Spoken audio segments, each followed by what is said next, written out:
বিংশ শতাব্দীর অন্যতম প্রতিভাবান বিটলস এর অন্যতম জনপ্রিয় গায়ক ও গিটারিস্ট জর্জ হ্যারিসন, যিনি বাংলাদেশের একজন অকৃত্রিম বন্ধু।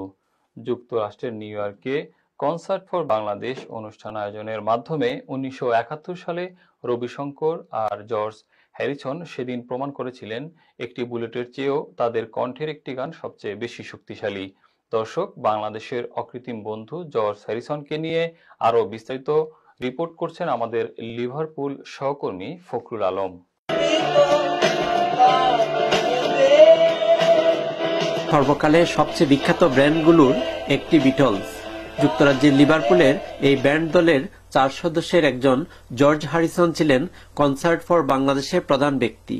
তার বন্ধু ভারতের খ্যাতিমান শিল্পী রবিশঙ্কর, এই দুজনের আন্তরিক প্রচেষ্টায় 1971 সালের সেই দিনে নিউ ইয়র্কের মেডিসন স্কয়ার গার্ডেনে অনুষ্ঠিত হয়েছিল concert for Bangladesh. George Harrison তার নিজের লেখা গান বাংলাদেশ বাংলাদেশ গেয়ে এক রাতের মধ্যেই প্রায় পুরো বিশ্বে ছড়িয়ে দিয়েছিলেন বাংলাদেশের নাম।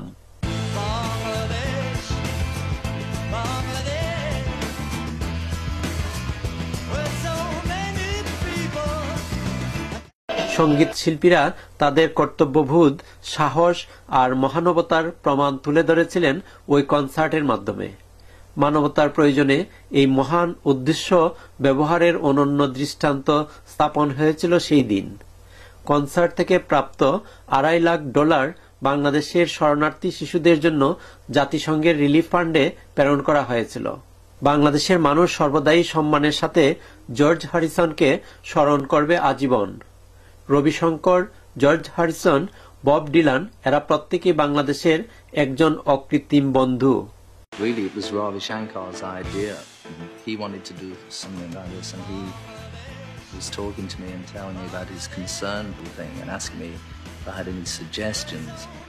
Then, after half an hour, he talked me into being on the show. War was going on between Pakistan and Eastern Pakistan, it was then known, which was part of original whole of Bengal. That's where I belong to. Bangladesh এই সব মহান বন্ধুদের কখনো ভুলতে পারবে না। মানবতার পক্ষে আর অন্যায়ের বিরুদ্ধে শিল্পীদের সাহসী অবস্থান নেওয়ার সেই অসাধারণ দৃষ্টান্ত অনুপ্রাণিত করবে নতুন বাংলাদেশের নতুন প্রজন্মের মননশীলতাকে। রবিশঙ্কর আর জর্জ হ্যারিসন সেই দিন প্রমাণ করেছিলেন একটি বুলেটের চেয়েও তাদের কণ্ঠের একটি গান বেশি শক্তিশালী।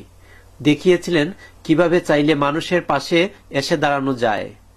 কনসার্ট ফর বাংলাদেশ ইতিহাসের সেরা মানবতাবাদী উদ্যোগগুলোর একটি হয়ে থাকবে, আর বিশ্বব্যাপী ভক্তদের মনে স্বর্ণাক্ষরে লেখা থাকবে এই গুণী দুই শিল্পীর নাম। Fakhrul Alam, NTV news, Liverpool, Merseyside.